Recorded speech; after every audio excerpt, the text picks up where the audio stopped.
जिया लांगोफ साहब भी हमें ज्वाइन कर चुके हैं, साबिक मुशीर दाखिला बलूचिस्तान के हैं। उनसे भी ज़रा इस फैसले पर उनकी राय जान लेते हैं। तो जिया लांगोफ साहब, जब ये फैसला आपके सामने आया और आपने देखा कि तमाम जजेस ने मुत्तफ़िका तौर पर यह फैसला किया है, तो आपको हैरानगी तो नहीं हुई कि ये 9 मई के मुल्ज़िमान हैं जिनका कि आर्मी कोर्ट में ट्रायल होना था लेकिन अब ये सिविल कोर्ट में होगा? क्या तासुरात थे इस फैसले के बाद आपके?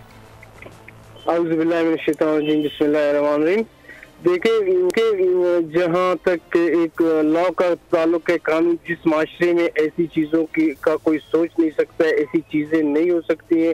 जो कोर्ट्स अपना काम कर रही है वहाँ तो आप ये बात कर सकते हैं। आपके माशरे में आप देख रहे हैं कि आपका जो एक अहम इदारा फौज, एक अहम स्टून जिसके बलबूते पर ये मुल्क में समझता हूँ खड़ा है, वो उसको छेड़ना ऐसे है जैसे मुल्क की बुनियादों को छेड़ना। आप एक पॉलिटिकल मसले पर, पॉलिटिकल चीजों पर जाओगे, आप अपनी तनसीबात को जो है नुकसान पहुंचाओगे, आप जाओगे अपने शोधा के यादगार को नुकसान पहुंचाओगे, आप जाओगे अपने मुहाफिजों के रिहाइश गाहों को जलाओगे। ये अगर इस तरह आप छोड़ोगे, मैं समझता हूँ, और कल यही मुल्ज़िमान अगर जाके हमारे कोर्ट्स जिस तरह बहुत से टेररिस्ट बेल पर निकल कर दोबारा अपना ये काम स्टार्ट कर चुके हैं, जब तक आप अपना लॉ इस मुल्क में सख्त नहीं करोगे, कि लोगों को सख्त सजाएं नहीं दोगे जिन्होंने जो जुर्म किया हुआ होता है, ताकि लोग माशरा उस लेवल पर आ जाए ताकि आपको इन कोर्ट्स की जरूरत ना पड़े। आपने अभी तक उस लेवल पर माशरे पर नहीं लाया। आप माशरे को नहीं देख रहे हो कि मुल्क की बुनियादों के साथ भी खेलते हैं।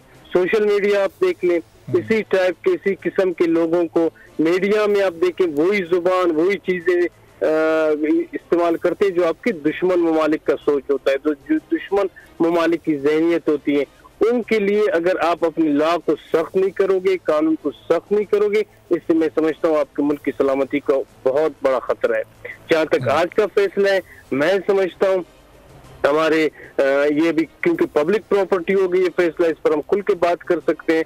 हमारे जजेस को सोचना चाहिए कि 9 मई को जो कुछ हमारे फौज के साथ, जो कुछ हमारे इदारे के साथ हुआ, अगर उन मुल्जिमों को करार वाकई सजा ना दी गई, कल अगर आपने किसी उसका ये जो होते हैं उसे मुलाजिमीन के ऑर्गेनाइजेशंस होते हैं, इनका तनख्वाह नहीं बढ़ाया, भी कोई जाके आपके जो है तनसीबात पर और जगहों पर हमला कर लेगा। ये एक ट्रेंड बन जाएगा।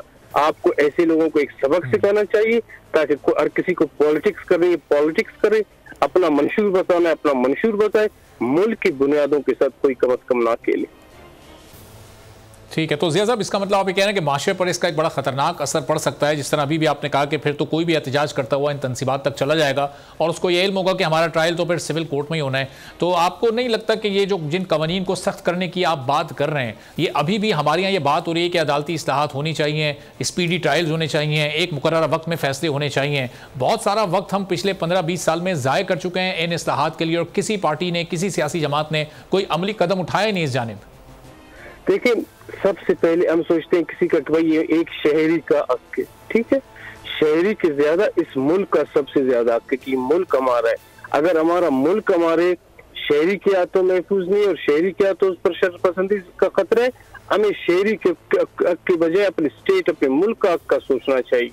तो इसमें जो पॉलिटिकल पार्टी है, जो हमारे इदारे हैं, हमारा अदलिया है, इनको इस नाजुक मसलों में, ठीक है, कोई ऐसे करप्शन का केस होता है, किसी से छोटी मोटी गलती हो गई, कोई रिहा हो गया, निकल गया, वो होता रहता है, लेकिन ऐसी चीजें जो आपके दुश्मन चाहते हैं कि ये मुल्क इस दुनिया के नक्शे से चला जाए, वो उनके अज़ाइम है। उनके अज़ाइम को जो लेकर चलता है, मैं समझता हूँ कि सब कोई रियायत नहीं होनी चाहिए।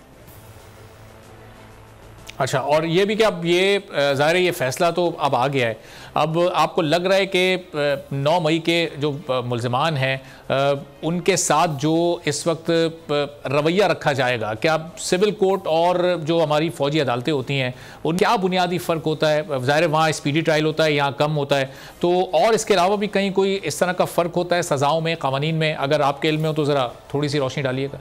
देखिए, मैं समझता हूँ कि इस मुल्क में जो है एक सबसे जो डिसिप्लिन इदारा है, जो अपने इदारे के तौर पर मजबूत है, वो हमारी मिलिट्री है, आर्मी है। उसके कोर्स का भी एक तरीकाकार है, उसके जो है उसमें जो उसका ट्रायल सिस्टम होता है, ये भी हमारे आला अदलिया है, बहुत इसका अपना एक मुकाम है, लेकिन मैं समझता हूँ उधर ज्यादा। सब्सक्राइब करें और बेल दबाएं ताकि कोई खबर रह न जाए।